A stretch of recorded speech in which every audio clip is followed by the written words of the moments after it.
Lieutenant Steve Hauck, a couple of issues I want to throw at you. O.J. Simpson, today's the big day. He's been in jail. How long has it been? I don't know, 8 years? 8+ years, yeah. 8+ years. He was sentenced to, I don't know, 8 to 9 to 30 years. 33. Like that, yeah. What do you think? He gets out? Yeah, Everybody absolutely. seems to be thinking, if he doesn't get out, I don't know who ever gets out on parole. Absolutely. Well, I think He's been a model citizen within the prison. Right. And I'll be honest with you, then that first robbery, the conviction, I was surprised he even was convicted, because not that it wasn't legally a robbery, but certainly not, I guess, accustomed to what you're used to with robbery. I was shocked that he was convicted of the full charge with sentence and the sentence being as long as it was. Because you got to remember, you cannot, there's sentencing guidelines, so you can use past criminal history in sentencing guidelines, but he has no past criminal history. You see the but he doesn't. You're though. right. He doesn't. That's He the doesn't part. have past criminal history. We don't completely, when they say, listen, this is all about the law. It's the letter of the law. That none of this stuff, whether they like you or they don't like you, it plays no role. And I'm telling you, that's not true. And because OJ's previous history played a role in that, and maybe it should. But I don't think it should. After he got 33 years for the robbery, he said, I did a double murder and did less time than this. Are you kidding me? So he gets out today. I think so. Yeah, sure. I don't know that he will get out today, but the parole. No, it wouldn't be. Yeah, the parole board September. does say though that normally it would take a couple of weeks to actually render a decision. They're going to let it out today. They're going to come up with a decision. So today. they've essentially made a decision. Well, do remember that almost seems that way. Remember the reason why he's even having another hearing now. Apparently, they have the auditions in your first parole hearing, which he had. Yes. And if you do good there, then you get asked back. Yeah, and he's been asked in a shorter back. period of time, which apparently that's why he's having this now. So he's on American Idol of parole. Exactly. All right, how about this one? A guy proposed to his girlfriend, and I don't know where this is. I'm trying to find out where. But he proposes to his girlfriend by having a cop pull her over and make her believe that she's getting arrested. Now, talk about romance. This is not romantic. And it goes pretty badly. You're doing a 52, plus there comes back with a warrant on the vehicle, is that correct? There should not be any warrants on my vehicle. You mind stepping out and talk to me real quick? I just want to make sure we clear everything up real quick. Honestly, Steven is my boyfriend. I was bringing in his cell phone. That's right. Steven. Yeah. Okay, no worries, no worries. Why does it show there's warrants? That's what we're trying to figure out. We're trying to get everything taken care of. No worries. Okay. How many different ways is this wrong?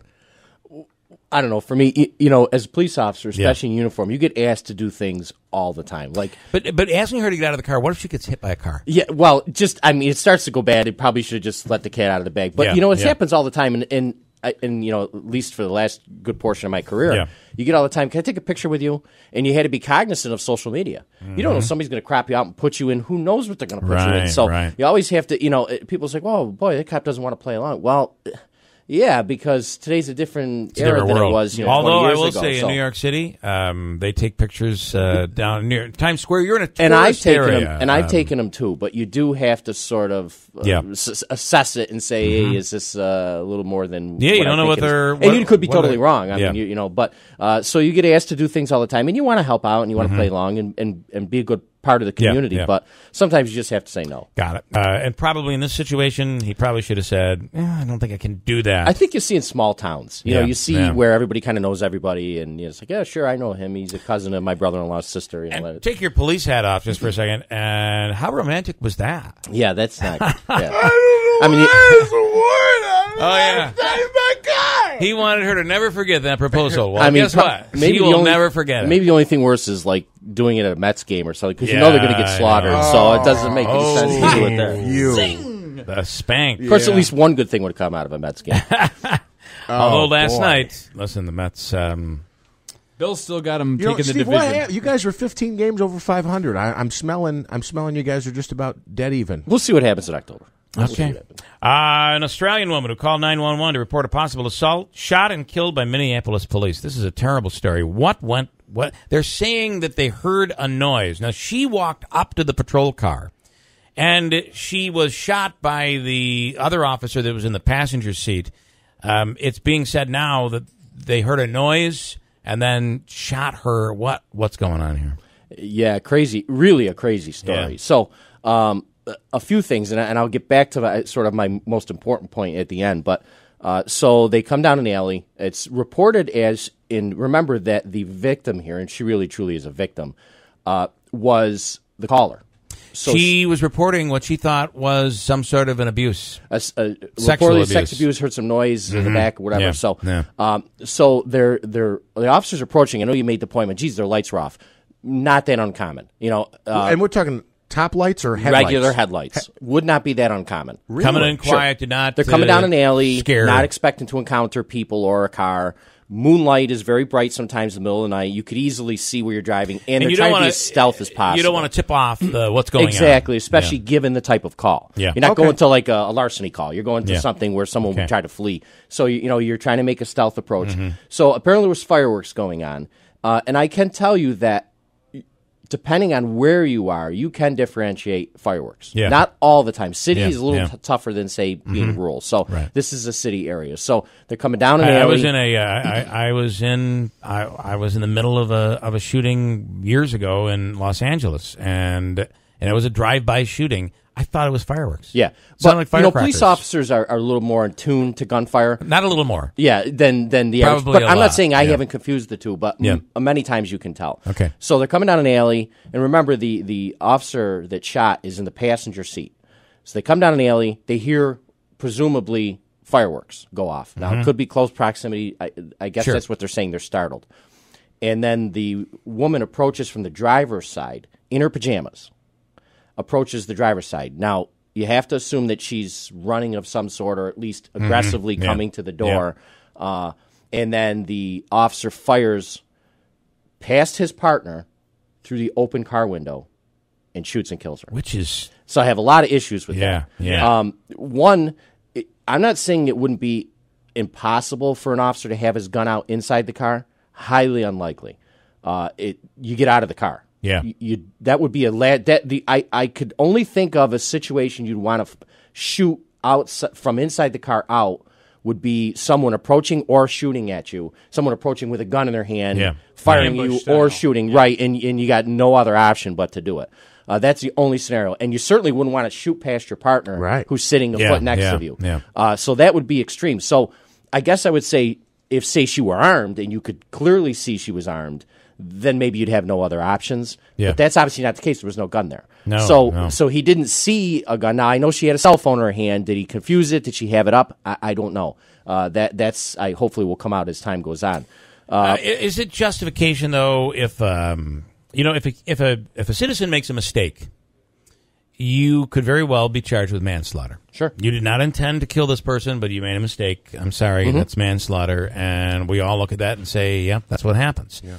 But why, is it okay for a police officer to make a mistake? Should there be a manslaughter charge on a police officer? Well, I think the situation really dictates that. Yeah. We've talked about this many times, and I guess I'll go back to what my first point was, is, they've got two officers in this car. They're both very new on the job. And I've said to you before, we had that situation in Utica. When I came on the job, I'll never forget my first day I went into roll call, and we had patrol officers with 20 years in the job, 25 years in the job. Now you go in, they've got a year on the job. Right. So you're taking two rookie guys and putting them in a car and sending them out there and saying good luck. Yeah. In New York City, same thing. And the problem is, and it's not to say that youth is bad. What I'm saying about is this job's all about assessing and reacting to things. So and then you're different as you're older than you are when you're 20 years old. In every career, almost. No matter what you do for a living. Dealing with, family living, I mean, your kids, how many times do your parents look back and say, boy, I wish I hadn't been so hard on you in this situation? I mean, I've heard that, and my answer is always, well, you weren't, but still, both in the way you mature. assess, both in the way you assess situations and in the way you react to them. So, these two officers, Green, what happens if we find out that this guy was just scared to death of his job? He was placed out there. He probably shouldn't have been. Wasn't ready to be out there. Startled, panicked, shot. Manslaughter? Well, I mean, I think you have to first, right off the bat, say she didn't do anything to contribute to her own death.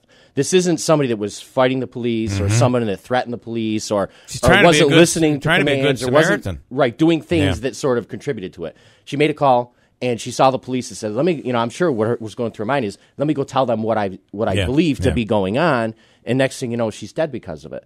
Really, really, really terrible situation. I think that he hasn't been interviewed by the police. It doesn't look like he's going to be. No, he and looks like he's going to take that? his chances at grand jury. Probably. Yeah. What do you think of that? Well, the thing is that when he has the right to take the fifth.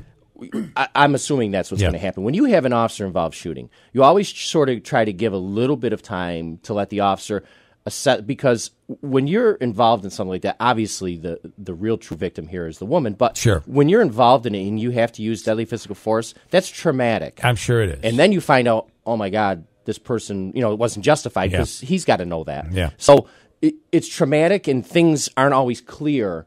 And unfortunately, you give an interview 3-4 hours after it happens, you're stuck with whatever you say in that interview. Yeah. You can't take the time and sort of decompress and think about everything that happened and then give it 2-3 days later. But it would be commonplace a couple of days later to do it. Not so. My guess is if he hasn't by now, he's probably not going to. And the partner's got to be looking at this saying, what did this guy just do? Because he's also been sitting, he's on leave right now too. Sure. What did this guy just do? And he has spoken to the investigators. So Can I ask something you said earlier? You're assuming the gun was not drawn when they were in the vehicle when the woman approached the car, and I guess I assume that as well. The fact that she might walk up to or walk up from behind, it would just seem to me, you would know this, if I'm sitting in a vehicle, it's kind of an awkward thing to unsnap, remove my gun, pull it out, and point it. How long does that take? I know it's probably quicker than I'm assuming, but it's not like he just picked up the gun and shot, right? I'm assuming he had to go into his belt, unstrap the gun, reach over. He had it drawn already. Isn't that enough time to say, this is like just a woman walking up to the car? Or am I totally wrong on that? No, I don't think you're wrong. And you got to put yourself in that car for a second. She's approaching from the driver's side. I'm guessing that the officer in the driver's seat probably didn't even know that he had pulled his gun out, because he's over to the right, he's looking to the left as a woman probably approached, because they're assuming the woman's saying something as she's approaching. I'm here. Hey, that sort of thing. Who knows? Yeah. But yes, thinking all this time that she's saving somebody. Right. She's doing the right thing, being a good citizen. Yeah. And without getting too much into it, each holster is a little different, so they draw a little bit differently. So some would be a little easier to get out inside a car. Some would be very difficult to get out inside of a car. Certainly can be done. A lot more cumbersome inside a vehicle than it is outside a vehicle. Former lieutenant with the Utica PD, Steve Hauck, in here. Final question is a little trickier. Am I wrong for feeling when I heard about this story and I looked into it, boy, I'm so glad this wasn't a black woman that was shot and killed, because it just would have compounded on all of this other race stuff that is going on. Turns out this is a white Australian American. Are we wrong for that? And if it was a black woman, this would be it would just be piling on. I think, I'm sure there's people that will make that assessment. Yeah. I like to think that every, the naive part of me says that each use of force should be looked at individual of itself. Sure. Yeah. And you look at all the circumstances, because little nuances make a huge difference. Like I said, something in their hand versus nothing in their hand, that sort of thing. However, the reality that we live in now as a country really is that race is always going to play a role. And it's usually within the first sentence of any article that you read. It's, the race of the officer and the gender. But we saw this happen. And then the next story is there's rioting going on in the streets. I mean, that's the scary part right now. The tensions are so high between African Americans and police that every time there's a story, you worry that, oh my God, is this another one? And what could it lead to? Yeah, and it's unfortunate I think that activism is an important role, certainly played by all different races of people in the country. It's important that people with all different understand agendas. each other, right? Yeah. And if you don't have someone out there saying, listen, you need to pay attention to us, we have something to say the American here. way. It's important, right? Yeah. But if there's people out there that are using it to sort of further their own agenda, that's an issue, because they're really using people as pawns, and that's not right. There's no doubt about that. A few names come actually to mind, Al Sharpton. Do you think also, too, that officers in general now are kind of always on edge because of the recent ambushes, people coming up to officers? I don't think I think that's an easy one to say. Yeah, right. Yeah, and that had to have played a role. That's what I'm right. saying. And I go back to the time on the job, because those of us that have been in life and death situations many times, if you've never been in one in your life. The first one or the first 4 or 5 you're in are pretty, heart pounding, and then you do it for a while, and it's almost like the military guys. It's like they do it and they just deal with it. They just make good decisions. This is by no means a comparison, but it is, and you'll be able to identify it with us. And that I years ago I went over to New York Mills. They took one of the old mill buildings and turned it into a paintball thing. You come in and do paintball wars. So I did it. The only time I've ever done it. And I walked in there. I got all the gear on and everything. My guy comes up behind me and taps me on the shoulder. I turned around and shot him. Not even thinking. And by the way, I didn't look at who he was. I had no idea he was on my team. I just shot him.